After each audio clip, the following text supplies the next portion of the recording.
اعوذ باللہ من الشیطان الرجیم، بسم اللہ الرحمن الرحیم۔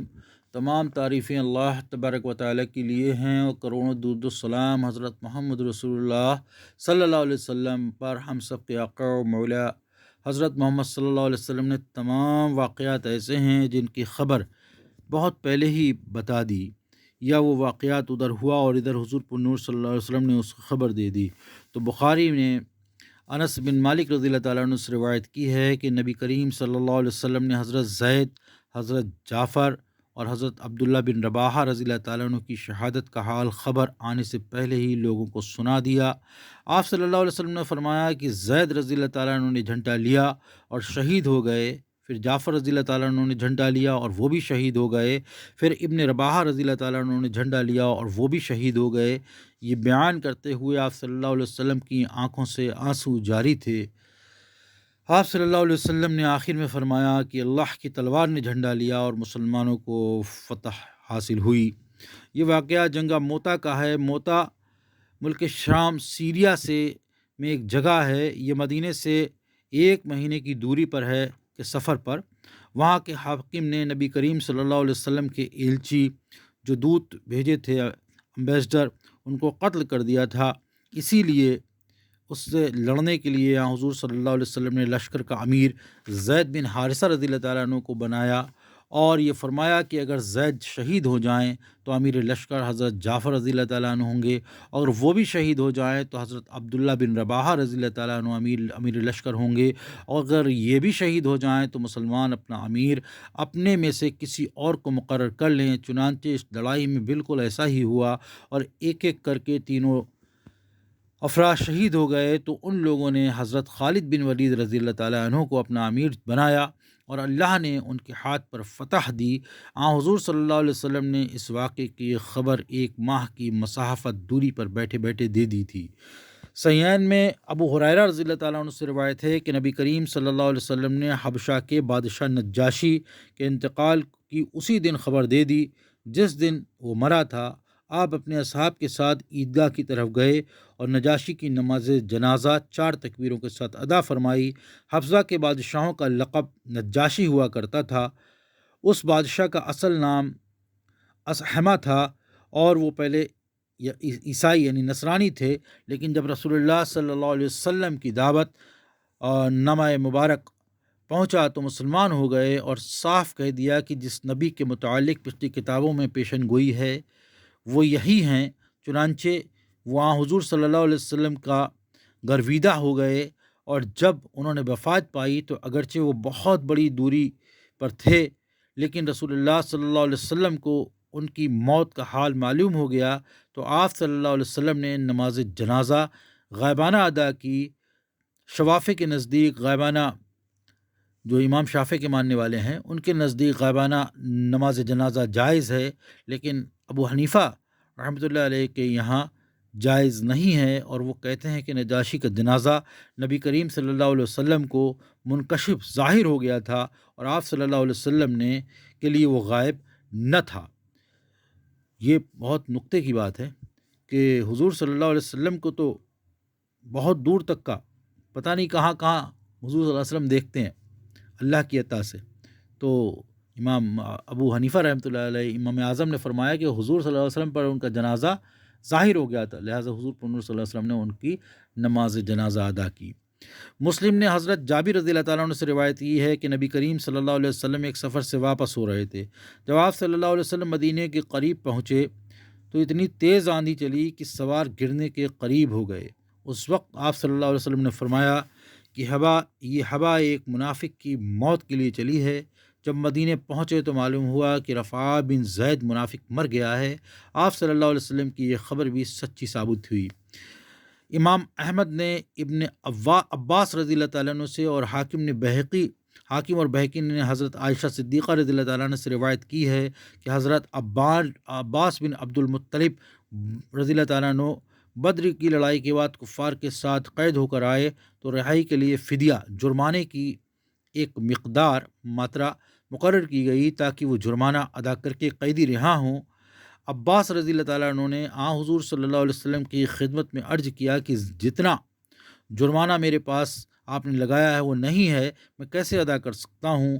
حضور صلی اللہ علیہ وسلم نے فرمایا، عباس، وہ مال کیا ہوا جو تم نے ام الفضل کے پاس زمین میں دبا رکھا ہے، اور تم بدر میں جاتے ہوئے اس سے کہہ آئے تھے کہ اگر میں سفر میں مارا جاؤں تو یہ مال میری اولاد کو ملے گا۔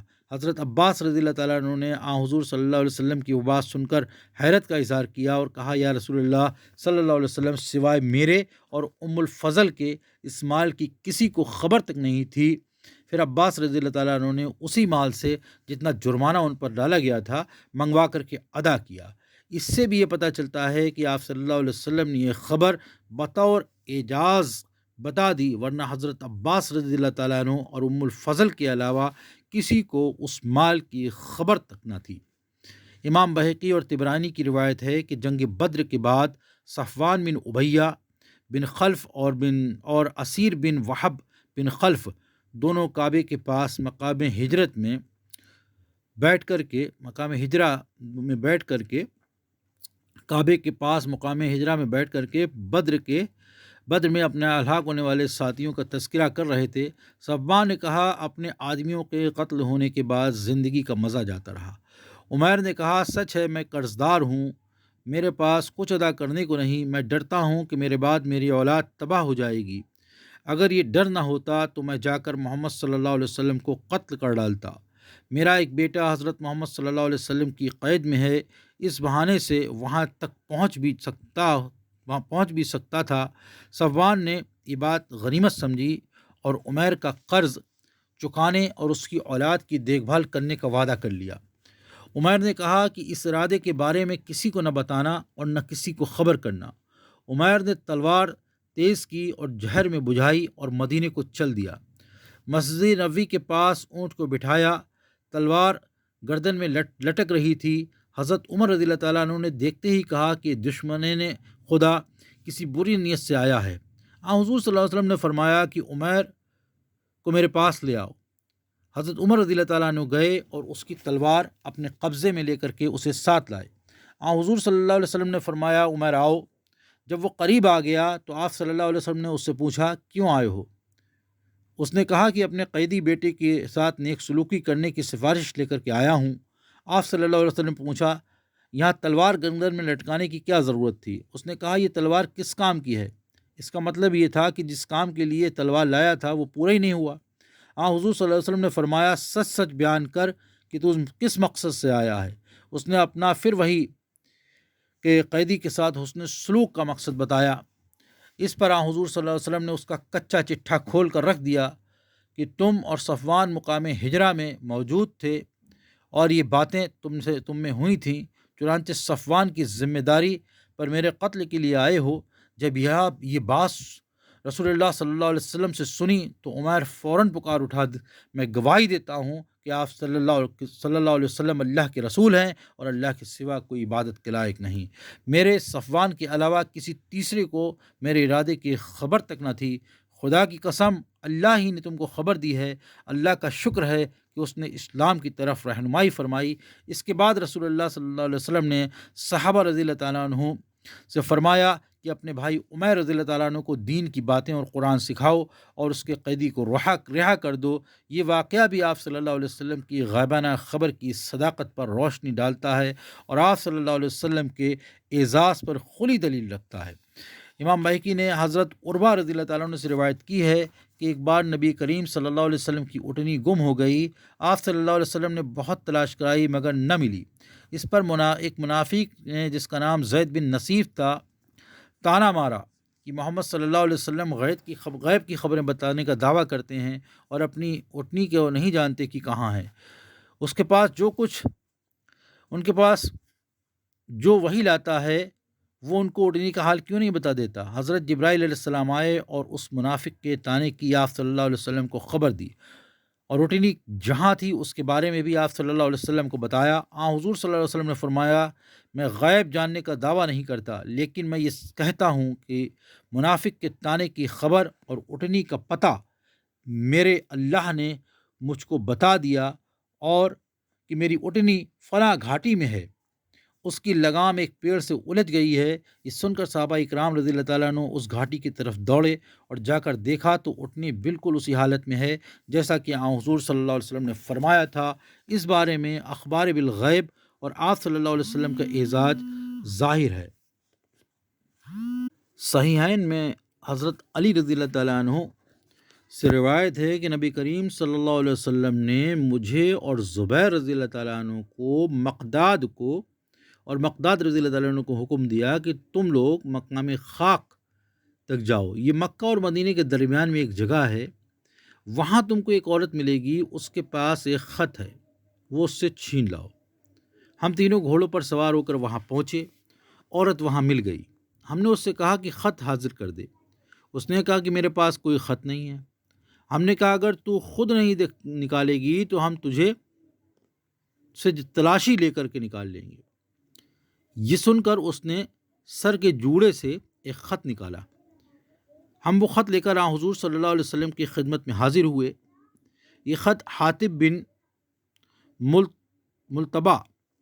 ملتبہ نے مشرکین مکہ کے پاس لکھ کر کے بھیجا تھا۔ حضور صلی اللہ علیہ وسلم نے مشرکین مکہ سے لڑائی کا ارادہ کیا تھا اور یہ بات راز میں رکھی تھی، لیکن حاتب نے اس راز کو کھولنا چاہا تھا۔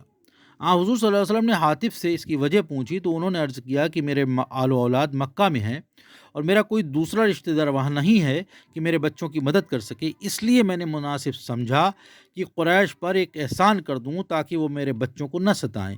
یہ حال سن کر کے حضرت عمر رضی اللہ تعالیٰ عنہ نے عرض کیا کہ یا رسول اللہ صلی اللہ علیہ وسلم اجازت ہو تو میں اس منافق کی گردن مار دوں۔ حضور صلی اللہ علیہ وسلم نے فرمایا نہیں، بدری صحابیوں پر اللہ کی خاص مہربانی ہوئی ہے۔ حاتب بھی بدری صحابی ہیں، بدریوں کی خطائیں اللہ نے معاف فرمائی ہیں۔ مکہ پر چڑھائی کرنے کا جو ارادہ حضور صلی اللہ علیہ وسلم نے کیا تھا اس کو حاتب نے قریش پر ظاہر کرنا چاہا، چنانچہ اس مضمون کا خط لکھ کر بھی بھیجا تھا کہ حضرت محمد صلی اللہ علیہ وسلم تم پر ایک بڑا لشکر لے کر چڑھائی کرنے والے ہیں۔ اگر حضرت محمد صلی اللہ علیہ وسلم صرف تنہا بھی تم پر چڑھائی کریں تو قسم ہے اللہ کی، اللہ ان کی مدد کرے گا اور وہ تم پر غالب آ جائیں گے۔ تمہیں اپنے بچاؤ کی فکر کرنی چاہیے۔ یہ صحابی کا عقیدہ ہے۔ یہ خط نہایت خفیہ طور پر ایک بڑھیا کے ہاتھ قریش تک پہنچانا چاہا تھا، مگر اللہ نے اس کی خبر رسول اللہ صلی اللہ علیہ وسلم کو دے دی اور عورت پکڑ دی گئی۔ اس میں رسالت کی شان اور بدری صحابیوں کی فضیلت بھی ظاہر ہوتی ہے۔ حاتب کی بزرگی اور جلالت قدر کی وجہ سے حاتب کو محض تنبیہ کر کے معاف کر دیا گیا۔ حاتب نے صاف کہہ دیا کہ اس سے یہ قصور محض بال بچوں کی محبت میں ہوا ہے، کفر کی محبت میں ہرگز نہیں ہوا ہے۔ امام بہقی نے دلائل النبوت میں زہری سے روایت کی ہے کہ نبی کریم صلی اللہ علیہ وسلم نے قریش کو خبر دی کہ وہ عہد نامہ جس میں لکھا تھا کہ تمام لوگ بنی ہاشم کی عداوت اور دشمنی پر متفق رہیں اور ان سے سارے تعلقات توڑ دیں، اس کو دیمک نے بالکل کھا لیا ہے۔ اس کاغذ پر صرف اللہ کا نام باقی رہ گیا ہے، باقی جتنی بھی کل عبارت تھی وہ ختم ہو گئی ہے۔ قریش نے اس عہد نامے کو دیکھا تو واقعی ایسا ہی پایا۔ واقعی کی تفصیل یہ ہے کہ حضور صلی اللہ علیہ وسلم نے نبوت کا اعلان کیا اور مکہ میں اسلام پھیلنے لگا اور بتوں کی مخالفت ہونے لگی تو کفار کو بہت رنج ہوا۔ پہلے تو قریش نے حضرت محمد صلی اللہ علیہ وسلم کو قتل کرنے کا ارادہ کیا، نعوذ باللہ بذالک، لیکن اس پر ابو طالب اور بنو ہاشم راضی نہ ہوئے تو قریش نے ابو طالب اور بنو ہاشم سے کہا کہ تم حضرت محمد صلی اللہ علیہ وسلم کو یا تو ہمارے حوالے کر دو یا تم سب ہم سے برادری کے تعلقات توڑ کر کسی گھاٹی میں چلے جاؤ۔ حضرت ابو طالب اور بنو ہاشم نے اس آخری بات کو قبول کر دیا اور سب کے سب ایک گھاٹی میں چلے آئے۔ اس گھاٹی کا نام شعب ابی طالب تھا۔ اس سلسلے میں کفار قریش نے ایک عہد نامہ لکھ کر کعبے کے دروازے پر لٹکایا، جس میں یہ اس بات کی تاکید کی تھی کہ بنو ہاشم سے کوئی تعلق نہ رکھے، یہاں تک کہ گاؤں والے غلہ بیچنے آتے تو ان کو منع کر دیا جاتا تھا کہ تم بنو ہاشم کے ہاتھ کوئی چیز نہ بیچنا۔ حضور صلی اللہ علیہ وسلم 3 برس تک اس گھاٹی میں مقیم رہے اور بڑی بڑی تکلیفیں اٹھائیں۔ اس وقت اللہ تعالیٰ نے آپ صلی اللہ علیہ وسلم کو خبر دے دی کہ جو عہد نامہ قریش نے متفق طور پر لکھا ہے اس کو دیمک کھا گئی، صرف اللہ کا نام اس میں باقی رہ گیا ہے۔ حضور صلی اللہ علیہ وسلم نے یہ خبر ابو طالب کو بتائی اور انہوں نے قریش کے پاس جا کر کے کہہ دیا کہ محمد صلی اللہ علیہ وسلم نے مجھے خبر بتائی ہے کہ تم اس عہد نامے کو منگوا کر دیکھو، اگر یہ بات جھوٹی ہوگی تو ہم محمد صلی اللہ علیہ وسلم کو تمہارے حوالے کر دیں گے، اور اگر سچی ثابت ہوئی تو تمہیں چاہیے کہ اب زیادہ ہم کو نہ ستاؤ اور ہمیں اس گھاٹی سے نکلنے دو۔ قریش نے وہ عہد نامہ منگوا کر دیکھا تو واقعی اللہ کے نام کی جگہ باقی تھی، اور اس کے علاوہ باقی پورے خط کو، پورے مضمون کو دیمک نے کھا لیا تھا۔ یہ دیکھ کر قریش نادم ہوئے اور بنو ہاشم سے کہا کہ تم گھاٹی سے نکل کر آبادی میں آ جاؤ۔ حضور صلی اللہ علیہ وسلم کو نے جو خبر غائبانہ دی تھی وہ سچی ثابت ہوئی۔ یہ آپ صلی اللہ علیہ وسلم کا معجزہ تھا کہ آپ صلی اللہ علیہ وسلم نے ایک ایسی بات کی خبر دی جس کی کسی کو خبر نہ تھی۔ بہقی کی روایت ہے کہ نبی کریم صلی اللہ علیہ وسلم نے قصرہ کے مقتول ہونے کی خبر اس رات کی صبح کو دے دی تھی جس رات قصرہ مارا گیا تھا۔ واقعے کی تفصیل یہ ہے کہ سن 6 ہجری میں رسول اللہ صلی اللہ علیہ وسلم نے دنیا کے بہت سے بادشاہوں کو خطوط بھیجے جن میں اسلام کی طرف ان لوگوں کو بلایا تھا اور اسلام کی دعوت دی تھی۔ چنانچہ ایک خط اسی طرح فارس کے بادشاہ پرویز قصرہ کو بھی لکھا گیا تھا۔ اس نے آپ صلی اللہ علیہ وسلم کے خط کو پھاڑ ڈالا اور کہا کہ حضرت محمد صلی اللہ علیہ وسلم نے اپنے نام کو میرے نام سے پہلے کیوں لکھا؟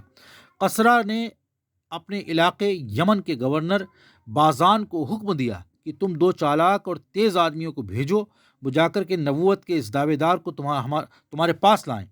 بازان نے 2 آدمی بھیجے، انہوں نے حضور صلی اللہ علیہ وسلم کے پاس مدینے میں آ کر بڑی بے باکانہ تقریر کی اور کہا کہ تم قصرہ کے پاس چلو۔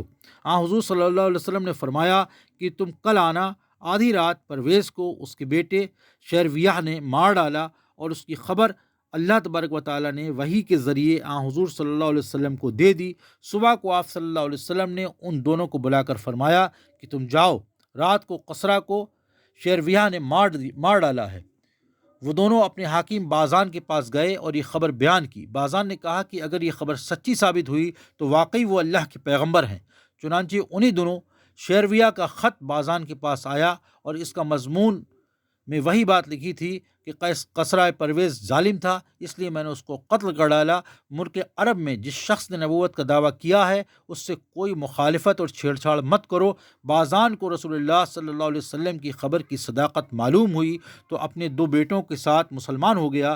روایت میں یہ بھی ہے کہ جب قصرہ نے حضور صلی اللہ علیہ وسلم کے خط کو پھاڑا تھا تو آپ صلی اللہ علیہ وسلم نے بددعا فرمائی تھی کہ اللہ اس کے خاندان کو ٹکڑے ٹکڑے کر دے۔ چنانچہ ایسا ہی ہوا اور اس کی حکومت تھوڑے ہی دنوں میں مٹ گئی۔ ابو داؤد اور بہقی نے عاصم بن قلیب سے روایت کی ہے کہ نبی کریم صلی اللہ علیہ وسلم ایک نصارہ کے جنازے میں تشریف لے گئے۔ اب مسلمان غور کریں، عیسائی کے جنازے میں حضور صلی اللہ علیہ وسلم تشریف لے جا رہے ہیں۔ میت کو دفن کرنے کے بعد اس میت کی عورت نے حضور صلی اللہ علیہ وسلم کی دعوت کی۔ آپ صلی اللہ علیہ وسلم اس کے گھر تشریف بھی لے گئے۔ اب ہم لوگوں کے اعمال کیا ہیں؟ جب کھانا آیا تو آپ صلی اللہ علیہ وسلم نے پہلا لقمہ چبایا تو نگلنے سے پہلے ہی آپ صلی اللہ علیہ وسلم نے فرمایا یہ جس بکری کا گوشت ہے وہ مالک کی اجازت بغیر لیے ہوئی ذبح کی گئی ہے۔ چنانچہ اس عورت نے تفصیل بیان کی کہ میں نے مقام نفی میں جہاں بکریوں کی خرید و فروخت ہوتی تھی ایک آدمی کو خریدنے کے لیے بھیجا تھا، لیکن وہاں کوئی بکری نہ ملی تو اپنے ایک پڑوسی کے یہاں بھیجا۔ اس نے حال ہی میں ایک بکری خریدی تھی، پڑوسی گھر میں موجود نہیں تھا، میں نے اس کی بیوی کے پاس بھیجا تو اس نے اپنے شوہر کی غیر موجودگی میں یہ بکری میرے پاس بھیج دی۔ اس پر حضور صلی اللہ علیہ وسلم نے فرمایا کہ یہ گوشت قیدیوں کو کھلا دو، کیونکہ قیدی مسلمان نہیں تھے اور مسلمانوں کے لیے کھانا درست نہیں ہے۔ اس سے ثابت ہوا کہ جو خفیہ چیز حضور صلی اللہ علیہ وسلم نے محسوس کی وہ معجزہ تھی۔ معظم قبیر اور بجار نے ابن عمر رضی اللہ تعالیٰ عنہ سے روایت کی ہے کہ میں ایک دن نبی کریم صلی اللہ علیہ وسلم کے پاس مسجد میں بیٹھا ہوا تھا، چنانچہ ایک انصاری اور قبیلہ ثقیف کا ایک شخص وہاں آیا۔ دونوں نے سلام کے بعد عرض کیا کہ یا رسول اللہ صلی اللہ علیہ وسلم، ہم کچھ آپ صلی اللہ علیہ وسلم سے پوچھنے آئے ہیں۔ حضور صلی اللہ علیہ وسلم نے فرمایا تم جو کچھ پوچھنا چاہتے ہو کہو تو میں ابھی بتا دوں گا۔ انہوں نے کہا کہ یا رسول اللہ صلی اللہ علیہ وسلم ارشاد فرمائیے ہم کیا پوچھنا چاہتے ہیں؟ آپ صلی اللہ علیہ وسلم نے فرمایا، تم پوچھنے آئے ہو کعبے کی زیارت کرنے کا ثواب اور طواف کے بعد کی 2 رکعتوں کا اور صفا مروہ کے درمیان سعی کرنے کا اور دوڑنے کا ثواب اور عرفات میں قیام کرنے اور کنکڑیاں مارنے کا اور قربانی کرنے کا ثواب کیا ہے؟ ان دونوں نے عرض کی کہ قسم اس ذات کی جس نے آپ صلی اللہ علیہ وسلم کو سچا نبی بنا کر کے بھیجا ہے، ہم یہی سب باتیں پوچھنے کے لیے آپ کے پاس حاضر ہوئے ہیں۔ مخفی ارادوں کو، چھپے ہوئے ارادوں کو آپ صلی اللہ علیہ وسلم نے جان لیا اور سچ سچ بیان فرما دیا، یہ آپ کا اعجاز ہے۔ ابن عساکر نے واصلہ بن اسقا رضی اللہ تعالیٰ عنہ سے روایت کی ہے کہ میں نبی کریم صلی اللہ علیہ وسلم کی خدمت میں حاضر ہوا۔ آپ صلی اللہ علیہ وسلم صحابہ اکرام رضی اللہ تعالیٰ عنہ کے مجمع میں بیٹھے ہوئے تھے، باتیں کر رہے تھے۔ میں حلقے کے بیچ میں جا کر بیٹھ گیا۔ بعض صحابہ رضی اللہ تعالیٰ عنہ نے کہا کہ حلقے کے بیچ میں بیٹھنے کی ممانعت ہے، اس لیے یہاں سے اٹھ جاؤ۔ نبی کریم صلی اللہ علیہ وسلم نے فرمایا، اسے یہیں بیٹھا رہنے دو، مجھے معلوم ہے کہ یہ کس مقصد سے یہاں آیا ہے۔ باصلہ کہتے ہیں کہ میں نے عرض کیا، رسول اللہ صلی اللہ علیہ وسلم آپ بتائیے میں کس لیے آیا ہوں؟ آپ صلی اللہ علیہ وسلم نے فرمایا کہ تم بر اور شک کے بارے میں پوچھنے آئے ہو۔ میں نے کہا، قسم ہے اس ذات کی جس نے آپ صلی اللہ علیہ وسلم کو سچائی کے ساتھ بھیجا ہے، میں بر اور شک کی ہی حقیقت پوچھنے آیا ہوں۔ پھر حضور صلی اللہ علیہ وسلم نے فرمایا کہ بر یہ ہے جو دل میں ٹھہرے اور جس پر مومن کے دل میں اطمینان ہو اور دل اس پر جم جائے، اور شک یہ ہے کہ اس پر اطمینان نہ ہو۔ تجھے چاہیے کہ شبے اور شک والی چیز کو چھوڑ کر غیر شبے والی چیز کو اختیار کر لے، چاہے فتویٰ دینے والے تجھے اس کے خلاف ہی فتویٰ دے دیں۔ باصلح کی عرض یہ تھی کہ بہت سے امور ایسے ہیں جن کا صریح حکم نہیں تھا کہ یہ بھلے ہیں یا برے، تو نبی کریم صلی اللہ علیہ وسلم نے ایسے امور میں مومن صالح کے دلی اطمینان کو معیار قرار دیا، اور صحابی رضی اللہ تعالیٰ عنہ کے دل کی بات یہاں بھی حضور صلی اللہ علیہ وسلم نے کھول دی۔ تو یہ شان ہے ہم سب کے آقا و مولا حضرت محمد رسول اللہ صلی اللہ علیہ وسلم کی، اور ان تمام معجزات سے جو ابھی تک بیان کیے گئے ہیں، اور اس کے علاوہ اور بھی معجزات ہیں جو ہم کو ملتے جائیں گے، انشاءاللہ تعالیٰ ان کا بیان ہوتا رہے گا۔ یہ تمام معجزے اللہ تبارک و تعالیٰ نے اپنے پیارے محبوب، وہ محسن انسانیت، وہ باعث کائنات، وہ باعث تخلیق کائنات، جن کی قادر اللہ تعالیٰ نے اس کائنات کو تخلیق کیا ہے، بنایا ہے، اپنے اس نبی کو عطا فرمائے ہیں، اور ان کی صداقت پر ایمان لانا ہر ایمان والے کے لیے ضروری ہے۔ اور حضور پر نور صلی اللہ علیہ وسلم کی شان میں کسی بھی طرح کا کوئی غلط الفاظ بھی ہمیں نہیں استعمال کرنا چاہیے۔ یقین جانیے اگر ہم نے ایسا کیا تو ہم کفر کے نزدیک پہنچ جائیں گے۔ اللہ تبارک و تعالی ہم سب کو آقا دو جہاں حضرت محمد صلی اللہ علیہ وسلم کی عظمت اور آپ کی عزت کرنے کی توفیق عطا فرمائے۔ آمین ثم آمین یا رب العالمین۔